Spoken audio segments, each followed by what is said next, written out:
The United States just threatened to cut energy flows to Canada, not tariffs this time, not trade complaints or diplomatic pressure, or regulatory disputes. Energy, the fundamental resource that powers homes, heats buildings, and runs the industrial machinery of the world's ninth largest economy, specifically the electrical grid interconnections and natural gas pipeline networks that have operated continuously, without interruption, through two world wars, the Cold War, 9/11s, the 2008 financial crisis, and every prior trade dispute between Washington and Ottawa for the past 73 years. Mark Carney responded within 4 hours. Not with negotiation, not with de-escalation, with a declaration that energy security analysts from Houston to Berlin are calling the most consequential restructuring of North American energy architecture since the 1973 oil embargo. What happened on April 14, 2206, wasn't a standard trade retaliation. It was the activation of a strategic energy independence framework that 3 separate sources inside Natural Resources Canada confirmed had been under development since January, held in reserve, updated weekly, waiting for exactly this provocation in exactly this domain. Carney's response didn't defend the current energy relationship. It terminated the assumptions that relationship was built on. And the consequences of that termination are now moving through energy markets, strategic planning departments, and allied capitals with a velocity that no subsequent White House statement can contain. What is unfolding right now is not a fight about pipeline tariffs or electricity pricing disputes. It is a fight about whether energy interdependence between 2 NATO allies can be weaponized by one partner to force policy compliance from the other. It is a fight about whether the integrated energy infrastructure that has made North America the world's most energy-secure region for 3 generations can survive as a strategic instrument of coercion rather than a mutual benefit framework. It is a fight about energy sovereignty, a concept that every democratic government on Earth with meaningful energy resources is watching right now. And the outcome of this specific confrontation between Washington and Ottawa will determine whether Allied energy integration survives as a foundation of Western strategic security or collapses into the transactional fragmentation that has defined adversarial energy relationships for the past 50 years. So what exactly happened and when? On April 14, 2006, at 7:32 a.m. Eastern Time, the White House Office of Trade and Manufacturing Policy issued a formal notice to the Government of Canada citing national security concerns under Section 232 of the Trade Expansion Act of 1962. The notice identified Canadian regulatory measures restricting U.S. investment in certain Canadian critical mineral projects as barriers to American energy security. It announced a 30-day review period to determine whether Canadian energy exports to the United States, specifically electrical power and natural gas, should be subject to volume restrictions, import fees or conditional access requirements designed to pressure regulatory changes. And it threatened for the first time in the history of US-Canada energy relations to reassess the terms under which critical energy infrastructure access is granted to foreign state and private actors whose governments impose discriminatory investment barriers on American companies. That last phrase, reassessing infrastructure access, stopped energy economists, grid operators, and NATO strategic planners mid-sentence when they read it, because it raised a question that no American administration had previously tried to answer through executive action. What does restricting energy infrastructure access between the United States and Canada actually mean in operational terms, when the electrical grids of 8 U.S. states and 4 Canadian provinces are physically interconnected through 35 major transmission entities that operate as a single synchronized system? The energy relationship between the United States and Canada is not comparable to any other bilateral energy arrangement on Earth. Canada is the largest foreign supplier of crude oil, natural gas, electricity, and uranium to the United States. 34% of U.S. crude oil imports come from Canada. 99% of Canadian crude oil exports go to the United States. 8 U.S. states, Washington, Montana, North Dakota, Minnesota, Michigan, New York, Vermont, and Maine, import more than 10% of their total electricity consumption from Canadian provinces. 2 of those states, Vermont and Maine, import more than 25%. The natural gas pipeline network connecting Alberta and British Columbia to the U.S. Midwest and Pacific Northwest operates as integrated continental infrastructure, with no operational separation between national systems. This is the domain where the consequences of miscalculation extend furthest, fastest, and with the least capacity for controlled reversal. And Carney's response made those consequences visible before the business day was over. Here's the full picture of what had been building to this moment. Energy had been a simmering undercurrent throughout the broader US-Canada confrontation since its earliest stages, but it had remained secondary to more immediately visible disputes over auto tariffs. agricultural trade, and defense burden sharing. Canada's Critical Minerals Framework, the regulatory structure the White House cited in its April 14th notice, had been law since 2024. It required foreign investors in Canadian lithium, cobalt, nickel, and rare earth projects to meet Canadian content thresholds, environmental standards, and Indigenous consultation requirements that American mining companies argued were more stringent than comparable US regulations. The framework wasn't targeted at the United States specifically. It applied to all foreign investors, but American companies held the largest share of proposed investment in Canadian critical mineral projects, making them the largest affected party. The Trump administration had been monitoring the framework with growing frustration, according to sources familiar with internal Commerce Department assessments, but it had held the energy confrontation in reserve while other trade instruments were being deployed, and consistently failing to produce Canadian compliance. The decision to activate the Section 232 Energy Review on April 14th was driven by a specific internal calculation, according to reporting from Reuters and the Financial Times. The administration's trade policy team had concluded, after 4 months of escalating confrontation, that Canada had successfully neutralized every prior pressure instrument. Auto tariffs were stalled in USMCA dispute panels. Agricultural restrictions had triggered organized domestic opposition from U.S. farm state senators. Defense burden-sharing demands had alarmed the Pentagon without producing compliance. Energy was the next, and from the administration's perspective, the most powerful instrument. The team's assessment was that Canada's dependence on U.S. energy markets, for 99% of its crude oil exports, created asymmetric vulnerability that Ottawa could not afford to ignore. That assessment had one critical flaw. Canada had been preparing for exactly this confrontation, in exactly this domain, since January 2026. A dedicated task force inside Natural Resources Canada, the federal ministry responsible for energy policy, had been developing what internal documents obtained by the Globe and Mail describe as a continental energy independence framework for 3 months. The framework had been reviewed by legal counsel, stress-tested by energy system operators, cross-referenced with NATO alliance obligations and USMCA energy provisions, and updated in March after prior escalation episodes confirmed the pattern of the administration's approach. It was ready. It had been ready for 5 weeks. April 14th was simply the day it was deployed. Smash that like button right now, because understanding how thoroughly Canada had wargamed the energy confrontation before the energy threat arrived is the analytical foundation for everything that follows. The White House notice landed at 7:32 a.m. Canada's Natural Resources Minister was briefed by 8:10 a.m. Carney reviewed the response framework summary and authorized full activation by 8:45 a.m. At 9 a.m., Carney's office notified the press gallery that the Prime Minister would make a statement at 11:30 a.m., 4 hours from presidential threat to Prime Ministerial response authorization. At 11:30 a.m., Carney stepped to a podium in the National Press Theatre in Ottawa. He had a single page of notes. He looked at it twice. Then he spoke directly to the cameras with the specific quality of measured finality that every financial market and every allied government has learned over 5 months of confrontation to take with absolute seriousness. Energy security, Carney began, is a foundation of national sovereignty. It is not a bargaining chip. It is not a pressure instrument. It is not something any democratic government can permit to be held hostage to the policy preferences of a foreign administration, even an allied one. The United States government has chosen to treat Canada's energy exports as conditional, subject to review, subject to restriction, subject to terms set unilaterally in Washington, to force regulatory changes in Ottawa. That choice has consequences. I will describe those consequences directly and completely. He paused for 3 full seconds. Canada's response operates on 3 tracks. Drop a comment right now if you already have a sense where those 3 tracks are going, because based on everything Canada has done in every prior episode of this confrontation, the pattern is recognizable. I read every single one. The first track was immediate infrastructure sovereignty.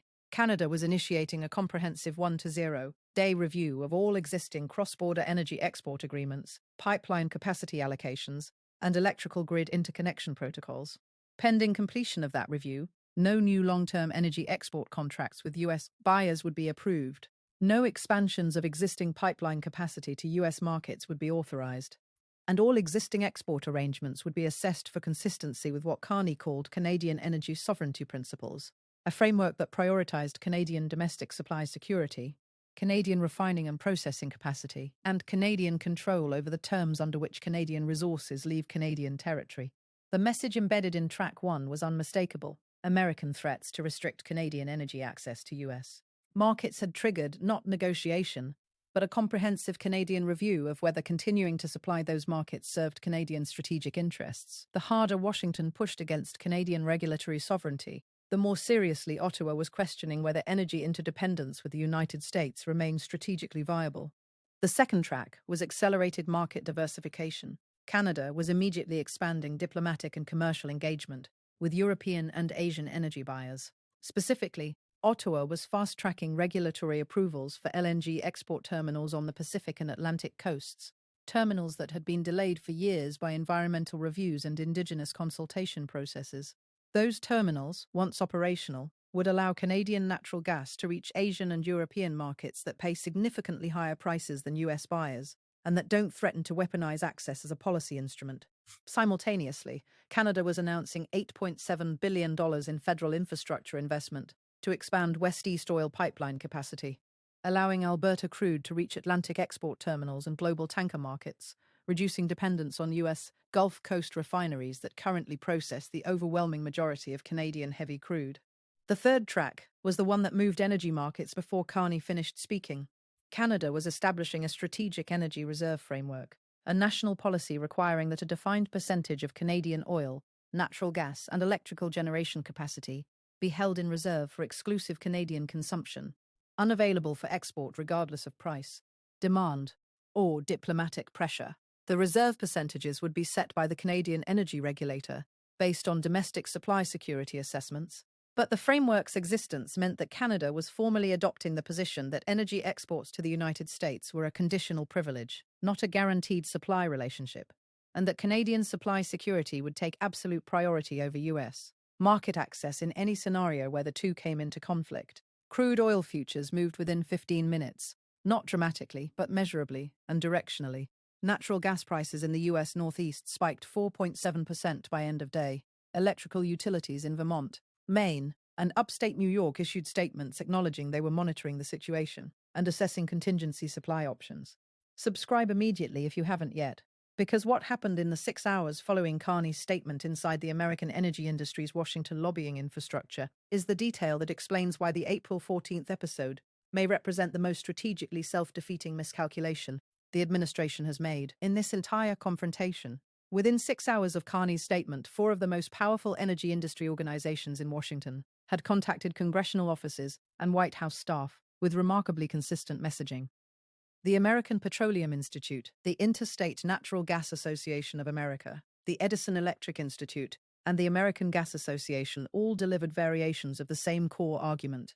The Section 232 Energy Review had triggered a Canadian response that was making the energy security situation for the United States measurably worse, not better. The export contract freeze threatened supply relationships that had been stable and contractually guaranteed before the administration's action placed them in active jeopardy. The LNG terminal and pipeline acceleration threatened to divert Canadian supply to overseas markets permanently, reducing North American energy integration that American industry had spent decades building. Most significantly, the Strategic Reserve Framework raised the possibility, previously unthinkable in 73 years, of energy relations, that Canada might formally limit US access to Canadian energy during supply disruptions, exactly the scenario Section 232 was supposedly designed to prevent. The industry wasn't asking Canada to reverse its response. It was asking the administration to withdraw the Section 232 review before the Canadian counter-response became permanent infrastructure policy. That message delivered by the American energy industry about an American trade action to the American government that claimed the action was necessary for American energy security is the structural dynamic that makes the energy confrontation different in kind from every prior episode. It is domestic American industry opposition activated within hours, opposing an American executive action defending the integrated energy architecture the action has now placed in jeopardy. This pattern has historical precedent in energy specifically. In 2018, when the first Trump administration threatened to impose tariffs on Canadian aluminum and steel, exemptions were quickly granted for energy infrastructure components because US pipeline and electrical utilities made clear that disrupting cross-border supply chains for critical grid equipment would compromise US energy system reliability. The administration modified its approach within weeks because the domestic energy industry opposition was more politically consequential than the trade policy team had anticipated. The energy sector is uniquely capable of generating rapid, coordinated, and politically sophisticated opposition because it operates infrastructure that crosses congressional districts, employs workers in politically competitive states, and has direct relationships with governors, state utility commissioners, and Senate Energy Committee members who hold veto power over federal energy policy. Dr. Sarah Ladislaw, Managing Director of the Economics Program at the Center for Strategic and International Studies, and one of North America's most respected energy security analysts, told PBS NewsHour on the evening of April 14th that Canada's three-track response was designed specifically to create a situation where the administration's 300-day review timeline runs concurrently with Canadian processes that impose real, measurable, and accelerating costs on U.S. energy consumers and companies. She noted that the 120-day export review timeline means American utilities will be fielding questions from state regulators about supply continuity on summer peak demand planning calls before the Section 232 review produces findings. She noted that LNG terminal acceleration means Asian buyers will be signing long-term Canadian gas contracts during the exact period the administration claims it's defending U.S. energy security. Don't go anywhere because Trump's response to Carney's statement arrived within 3 hours, and what it revealed and failed to reveal about the administration's understanding of energy interdependence is the most explosive analytical detail in this entire story. Trump's response came at 2:47 p.m. on April 14th. A Truth Social post calling Canada's energy review economic warfare against American families, calling the Strategic Reserve Framework an illegal seizure of resources that belong to the North American market, and threatening to impose immediate 25% tariffs on all Canadian energy imports if Canada did not withdraw its three-track response within 72 hours. That threat, 25% tariffs on Canadian energy, produced a reaction from American industry that was unlike anything any prior administration action in this confrontation had generated. Within 4 hours, the governors of 6 U.S. states issued public statements, not through private channels, public, on-the-record statements. The governors of Washington, Montana, Minnesota, Michigan, New York, and Vermont, 4 Republicans and 2 Democrats, issued nearly identical language stating that any disruption to Canadian energy imports would constitute a direct threat to their state's energy security, that their utility systems had no short-term replacement capacity for Canadian supply, and that they were requesting immediate congressional intervention to prevent the tariff threat from being implemented. When 6 governors from both parties issue coordinated public statements opposing a presidential trade threat on the same afternoon, the political dynamics have changed in a way no subsequent social media post can reverse.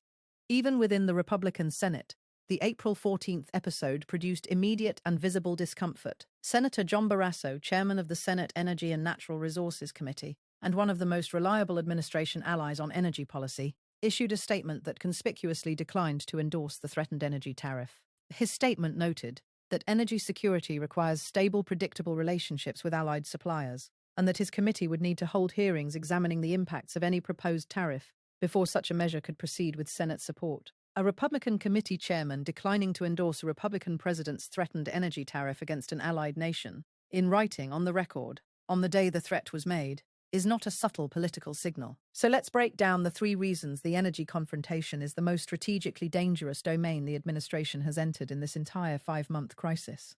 Because understanding those reasons is essential to understanding where this goes from here, and why the escalation pattern that worked, or seemed to work, in other domains is structurally impossible here.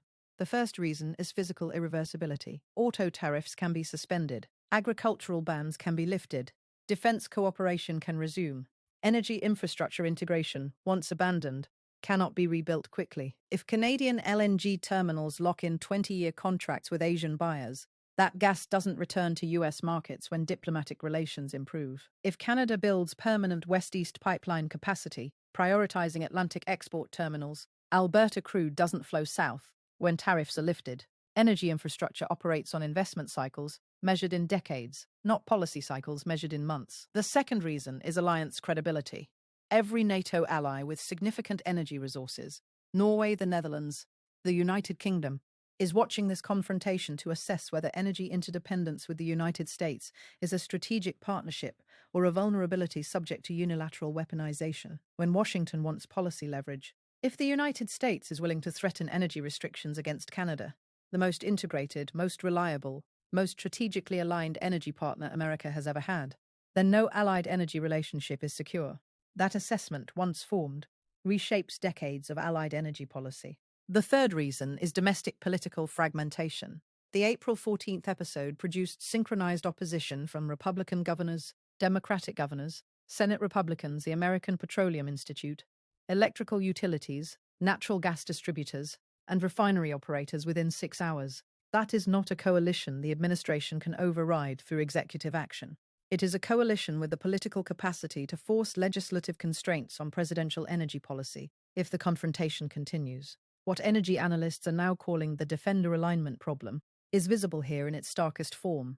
The administration designed the Section 232 Energy Review to defend American energy security. The American energy industry, the entity that would supposedly benefit, responded by telling the administration the review was creating the energy insecurity it claimed to prevent. That alignment failure cannot be solved by escalating the threat. It can only be addressed by withdrawing the review and reconstructing the approach with genuine consultation from the industry and the states, whose energy systems depend on exactly the integrated architecture the confrontation has now destabilized. And here's where it gets even more serious, because the April 14th energy confrontation didn't happen in isolation. It happened in the context of 4 prior months of US-Canada confrontation across autos, agriculture, defense, and technology. Each prior episode followed the same pattern: American pressure, Canadian counter-escalation, domestic US, industry opposition, partial administration retreat. The energy episode is that pattern accelerated and intensified, with 2 critical differences. First, the stakes are existential rather than economic. Energy security isn't about profit margins or market share.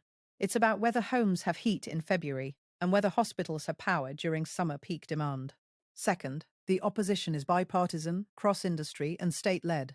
This isn't lobbyists making phone calls. It's governors making public demands and Senate committee chairs withholding support. Mark Carney understands this. Every action Canada has taken since April 14th demonstrates that Ottawa has assessed the political landscape in Washington more accurately than the administration assessed its own domestic support structure. The 120-day export review timeline isn't arbitrary.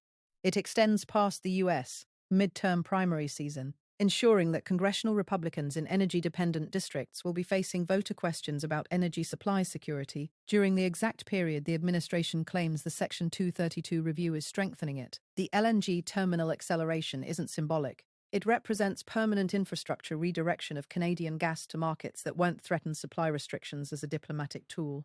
The Strategic Energy Reserve Framework isn't negotiating posture. It's legislation currently being drafted that will make Canadian energy sovereignty a legal requirement. No future government can easily reverse. Slam that like button, because the question now is not whether the administration will back down from the energy confrontation. The question is whether the administration can back down in a way that doesn't permanently fracture the North American energy integration that 3 generations of American and Canadian policymakers built, specifically to prevent exactly the energy insecurity this confrontation has triggered. And the evidence from the first 72 hours suggests the answer may be no. The collapse of North American energy integration would represent a strategic defeat for the United States, unlike any trade dispute outcome in modern history. It would mean higher energy costs for American consumers, reduced supply security for American utilities, permanent diversion of allied resources to competitor markets, and a demonstration to every allied energy supplier on Earth that partnership with the United States carries risks that partnership with Europe or Asia does not. Mark Carney didn't choose this confrontation, but he has responded to it with a precision, a strategic depth, and a willingness to accept permanent consequences that has consistently outmaneuvered an administration that still appears to believe energy interdependence gives Washington leverage over Ottawa, rather than mutual vulnerability that benefits both only when neither weaponizes it. I'll ask you directly, do you believe the administration will withdraw the Section 232 energy review before Canada's counter-response becomes permanent policy? Or has the North American energy relationship already passed the point where reversal is possible? Drop your assessment in the comments. Subscribe if you want the next update the moment this situation moves again. Because it's moving fast. It's moving toward consequences that can't be undone.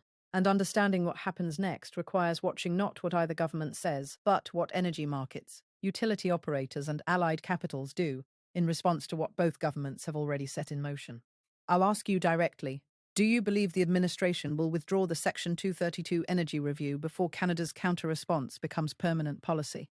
Or has the North American energy relationship already passed the point where reversal is possible? Drop your assessment in the comments. Subscribe if you want the next update the moment this situation moves again. Because it's moving fast, it's moving toward consequences that can't be undone. And understanding what happens next requires watching not what either government says, but what energy markets, utility operators, and allied capitals do in response to what both governments have already set in motion. Thanks for watching. This is the reality of strategic miscalculation in the energy domain, and it's just beginning.